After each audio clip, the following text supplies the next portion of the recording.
이번 시간에는 전압과 전류의 측정, 그리고 배율기와 분류기에 대해서 배워보도록 하겠습니다. 그래서 교과서 121페이지 한번 아래쪽을 같이 보도록 할까요? 전압과 전류의 측정. 이론상 전압계의 내부 저항은 무한대이고 전류계의 내부 저항은 0옴이다. 오늘 배울 내용의 핵심입니다. 전압계의 내부 저항은 무한대, 전류계의 내부 저항은 0이다. 전압을 측정할 때는 회로와 병렬로 연결하면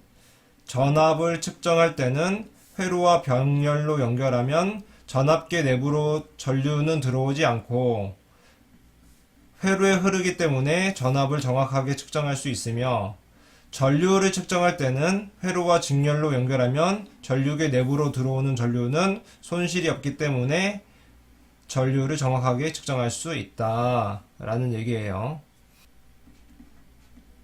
이런 회로가 있다고 봅시다. 우리는 아래에 걸리는 전압을 측정을 하고 싶어요. 전압을 측정하고 싶다. 그럴 때는 이 저항과 우리 병렬에 대해서 배웠죠. 병렬로 뒀을 때 전압이 서로 같았죠. 그렇기 때문에 측정을 이 저항의 양옆을 측정을 합니다. 그리고 여기에 전압계를 연결해 줄 거예요. 전압계를 연결해 준다. 연결해 줄 거예요. 근데 이 전압계의 내부 저항이 엄청 커야 됩니다. 무한대에 가까워야 돼요. 무한대. 이게 지금 무한대 표시죠. 무한대. 아주 크다는 말입니다. 무한대는. 얘가 왜 무한대에 가까워야 되냐? 왜 커야 되냐? 만약에 전류가 이렇게 흘러 들어오다가 전류가 이 저항으로 가야 되는데, 만약에 이 전압계의 저항이 작다면 이 전류가 전압계 쪽으로 흘러가겠죠. 그쵸? 그러면 이 저항에 걸리는 전압 강화가 이 전압계에 의해서 변화가 생기겠죠. 문제가 생기겠죠. 전압 강화 V는 I 곱하기 R이기 때문에. 근데 이 전압계의 저항이 무한대다, 아주 크다라고 하면은 이 전압계 쪽으로 전류가 흘러갈까요? 흘러가지 않겠죠. 흘러가지 않기 때문에 우리는 이 저항에 들어갈 전류가 온전하게 저항만으로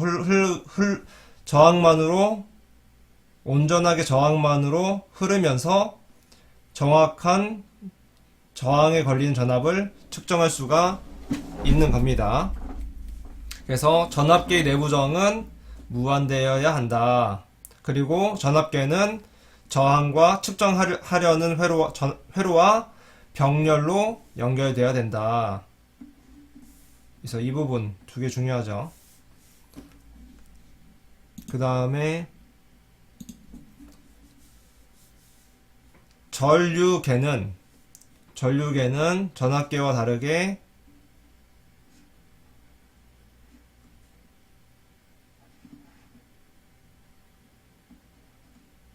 직렬로 연결을 해야 됩니다. 직렬.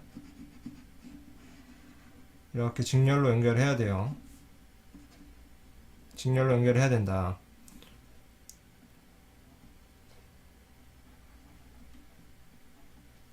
근데 이 전류계의 저항은 0에 가까워야 됩니다.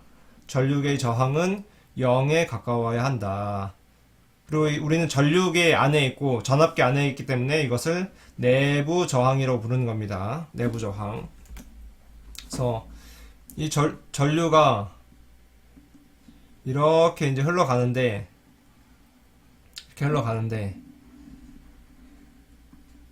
이 전류계의 저항이 크면은 어떻게 되겠어요? 이 전류계의 전압이 걸리겠죠. 그러면서 이쪽에 걸린 전압이 줄어드는 문제가 생길 수 있죠. 우리는 이것을 전압분배 법칙을 배웠기 때문에 알 수가 있습니다. 이 전류계 저항이 0에 가깝다면, 저항이 0에 가깝다면 여기에 걸린 전압이 없겠죠. 전압이 걸리지 않겠죠. 그리고 아래만 전압이 V는 IR이라는 전압이 걸릴 겁니다. 그리고 I는 R분의 V인데 이 전류계에 저항이 있다면 이 I 값이 변화가 되겠죠. R 값이 커지기 때문에 얘랑 직렬인데 이 총 저항이 커지면서 전류가 작아지는 문제가 생길 수 있습니다. 그렇기 때문에 전류계의 내부 저항은 0옴이어야 한다 라는 내용입니다. 그래서 전류계의 내부 저항은 0이고 회로와 직렬로 연결해야 된다 라는 내용을 기억하길 바랍니다. 네, 다음으로 118쪽의 배율기에 대해서 배워보도록 합시다. 118쪽의 배율기. 배율기.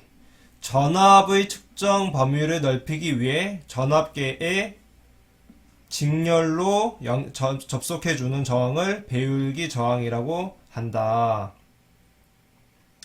그래서 전압을 측정하기 위해서 사용하는 전압계에 직렬로 접속해주는 저항을 배율기 저항이라고 한다 라는 거죠. 일단 회로를 볼까요? 회로에 전원이 있습니다. 전원이 이렇게 있고 전압이 있죠. 전압이 있고 저항이 하나 있네요. 그래서 이 저항에 걸리는 전압을 측정하려는 겁니다. 그래서 여기 전압계가 있는 거고요. 그리고 우리가 봐야 될 거는 이 옆에 배율기 저항. 얘가 배율기 저항입니다. 배율기 저항. 전압계와 직렬인가요? 병렬인가요? 직렬로 있죠. 직렬로 있습니다. 그래서 이 배율기 저항이 왜 중요하냐? 예를 들어서 이 전압계가 눈금이 지금 60V죠. 네. 여기 있는 걸로 할게요. 여기 60V로 되어 있습니다. 60V로 되어 있으면은 최대로 측정할 수 있는 전압이 60V예요. 그쵸? 우리 눈금을 보면은 얘 60V가 최대구나 라는 걸 알 수 있잖아요. 근데 만약에 전압이 600V가 걸렸다고 하면은 얘가 60V 초과하니까 더 이상 표현을 못 해주겠죠. 못 해줄 겁니다. 그때 이제 이 배율기 저항을 달면서 우리가 얘에 걸리는 전압을 알 수 있는 방법이 있어요. 그게 우선 이 전압계의 내부 저항을 R이라고 했을 때, 내부 저항이 R이라고 했을 때, 내부 저항이 R이라고 했을 때, 예를 들어 봅시다. 내부 저항이 10옴이에요. 10옴이다. 그때 배율기 저항이란 것을 90옴짜리를 달아봅시다. 그러면 어떤 일이 발생할까요? 우리가 600V가 이렇게 걸리면은 일단 얘한테는 600V가 걸리겠죠. 이 저항에는. 그리고 이 점과 이 점 사이가 600V이기 때문에 얘를 A라고 하고 얘를 B라고 하면은 쌤이 이 부분만 따로 그림을 그려볼게요. 얘는 전압계의 내부 저항, 얘는 배율기 저항.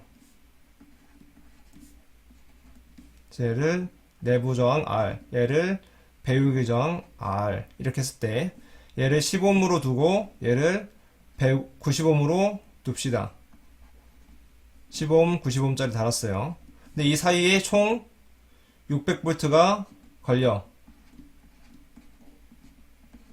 그러면 15옴에는 몇 볼트가 걸리겠어요? VR에 걸리는 거. VR에 걸리는 것은 우리 전압분배 배웠죠. 600 곱하기 10 더하기 90분의 10. 10분의 1이 그러니까 60볼트가 걸리겠죠. 그리고 VR에는, 대문자 VR에는, 즉 배율기 저항에는 600 곱하기 10 플러스 90분의 90이 걸리니까 540볼트가 걸릴 겁니다. 즉 여기는 60V, 여기는 540V. 이 배율기 저항과 전압계의 내부 저항의 비율을 어떻게 두냐에 따라서 이 전압계 내부 저항과 배율계 저항에 걸리는 전압이 바뀌었어요. 지금 선생님은 1대9로 넣었죠. 1대9. 그러니까 600V가 걸렸을 때 60V가 나왔죠. 그럼 얘를 60V를 걸면 몇이 되겠어요? 얘는 6V가 되겠죠. 그쵸? 얘를 10분의 1로 줄이면 얘는 6V죠. 즉 이런 식으로 10배까지 측정을 한 겁니다. 지금 10배까지. 그럼 예를 들어서 얘를 1로 두고 얘를 99로 두면은 몇 배까지 측정이 가능하겠어요? 100배까지 측정이 가능하겠죠. 100배까지. 이게 배율기 저항의 원리입니다. 다시 한번 정리를 해볼까요? 현재 전압계의 저항을 우리는 10ohm으로 했었고 배율기 저항을 90으로 했었습니다. 그 다음에 전압계가 최대 측정할 수 있는 전압이 60V였죠. 이 눈금이 60V니까 이 전압계로 n배의 전압, 즉 우린 10배의 전압, 즉 10 곱하기 60이니까 600V를 측정할 때 전압계에는 V 전압이 걸리고 전압계에는 60V 걸렸죠. 이 전압계 저항에 걸리는 게 전압계에 걸리는 겁니다. 60V의 저항이 걸리고 전압이 걸리고 배율기에는 10 빼기 1 곱하기 60 69 540V의 전압이 걸린다. 이를 식으로 나타내면 이렇게 적어줄 수가 있고, 즉 배율기 저항 R은 R 내부정이 10이라고 했을 때 우리가 10배 크게 측정하고 싶다. 그러면 10 빼기 1 해서 배율기정은 90으로 도화된다 라는 말이죠. 네, 이게 배율기 저항입니다. 그래서 선생님이 원리는 가르쳐 줬으니까 여러분들이 원리도 이해하고 이 배율기 저항 얘를 외워주기 바랍니다. 얘를 외워줘야 돼요. 그리고 전압계는 당연히 병렬로 달아야 된다. 그리고 배율기는 전압계와 직렬로 달아야 된다 라는 거를 기억해 주길 바랍니다.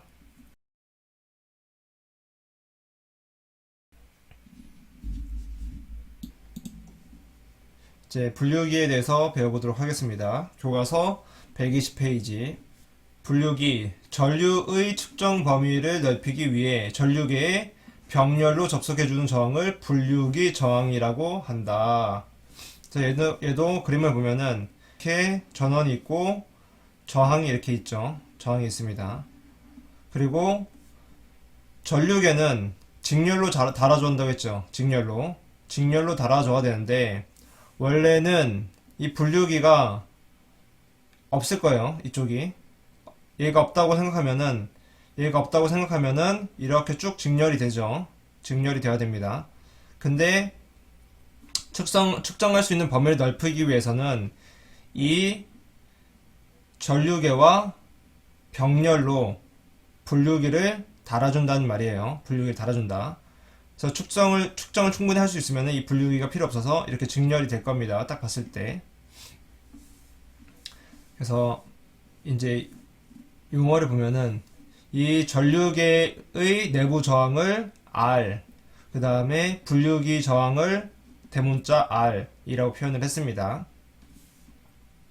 그럼 이제 숫자를 대입해서 예를 한번 들어보죠. 이 회로에 흐르는 전류가 60A가 지금 최대죠. 60A까지 측정할 수 있으니까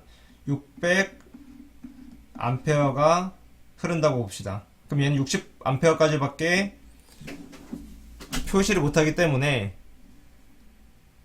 60A 이상이 되면은 더 이상 값을 측정할 수가 없어요. 그럴 때 이 분류기를 달아주는 겁니다. 그러면은 일단 10배죠. 10배. 10배이기 때문에 여기는 저항을 90을 달아주고 여기를 10을 달아줬다고 봅시다. 10ohm. 여기는 90ohm. 그러면은 600A가 어떻게 흐를까요? 90ohm으로 많이 흐를까요? 10ohm으로 많이 흐를까요? 10ohm으로 많이 흐르겠죠. 그러면은 이쪽으로 흐르는 전류, 얘를 I2로 가고 얘를 I1이라고 해봅시다. 즉 I1은 600 곱하기 전류 분배 법칙 배웠죠. 10 더하기 90분의 반대편 하기 때문에 60 암페어. I2는 600 곱하기 10 더하기 90분의 90 하기 때문에 540 암페어 이렇게 흐르죠. 즉 분류기 저항을 내부 저항보다 9배를 크게 해주니까 10배까지 측정이 가능했죠. 이 전류계 쪽으로 흘러 들어오는 전류가 10분의 1로 줄어서 들어온 거죠. 10분의 1로 줄어서 들어왔기 때문에 우리는 실제로 10배까지 측정을 할 수가 있는 겁니다. 즉 이해를 했나요? 이제 그럼 같이 보면 정리해 봅시다. 전류의 측정 범위를 넓히기 위해 전류계에 병렬로 접속해준 저항을 분류기 저항이라고 한다. 전류계 저항 R은 우리는 지금 R을 몇으로 뒀죠? 네, R을 90으로 뒀습니다. 분류기 저항 대문자 R은 10ohm으로 뒀고요. 전류계가 최대 측정할 수 있는 전류는 지금 60A죠. 이 전압계로 N배의 전류를 측정할 때 우리는 10배의 전류를 측정할 거니까 즉 600A까지 측정이 가능합니다. 전류계에는 I의 전류가 흐르고 전류계에는 I, 지금 전류에 흐르는 게 60A였죠. 우리는 I1으로 뒀었고 분류기에는 N-1, 즉 10-1에서 전류가 60까지 우리가 측정을 하는 거니까 540V, 540A가 흘렀습니다. 이걸 우리는 I2라고 했었죠. 이를 식으로 나타내면 아래와 같다. 즉 분류기의 저항 R은 내부 저항 90 나누기 N-1, 즉 15ohm이 된다. 즉 15ohm이 되죠. 네, 그래서 확인을 했습니다. 그래서 우리가 문제를 풀 때 문제에는 전류계 또는 배율계에서는 전압계의 내부 저항이 주어질 거예요. 이 내부 저항이라는 것은 분류기나 배율기를 만들 때 정해지는 것이기 때문에 그 내부 저항은 값이 고정되어 있겠죠. 그리고 분류기 값은 분류기에 들어가는 저항 또는 배율기에 들어가는 저항은 우리가 선택을 해서 넣을 수 있습니다. 그 값을 얼마로 할지는 우리가 이 전압계 또는 전류계가 측정 가능한 범위보다 몇 배를 더 측정할 것이냐에 따라서 여러분들이 계산을 해서 선택을 할 수가 있겠죠.